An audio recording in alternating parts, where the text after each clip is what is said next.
Les dossiers déposés à l'Office français de protection des réfugiés ne cessent de s'empiler.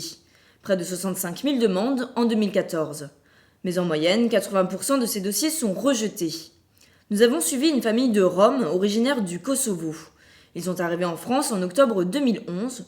Depuis, c'est une véritable bataille pour obtenir leur droit d'asile.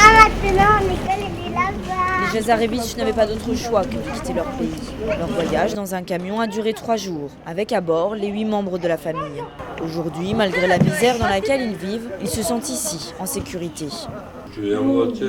On a quitté notre pays car on était en danger. Moi, je suis serbe et ma femme, elle est rome. On a menacé de nous tuer. On a brûlé notre maison et nous n'avions plus rien. Quand le conducteur nous a déposés à Tours, on a dormi dehors les premiers jours, devant une église. C'était en octobre et il faisait très froid. On ne parlait pas français, mais une personne nous a aidés à traduire les documents pour la demande d'asile. Les 6 enfants de la famille sont tous scolarisés.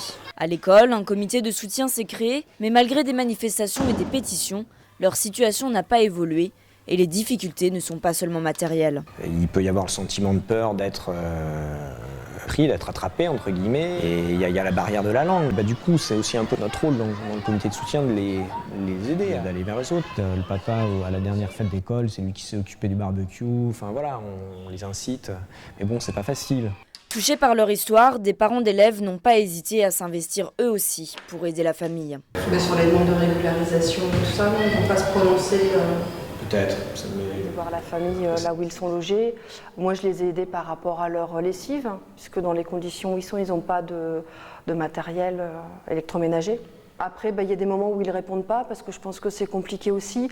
C'est des gens qui ont beaucoup de dignité, donc c'est pas évident non plus pour eux d'accepter de l'être comme ça, parce qu'ils voudraient avoir le droit de travailler, de vivre comme tout le monde. Donc ils sont pas, ils tendent pas la main, et je pense que des fois c'est compliqué pour eux.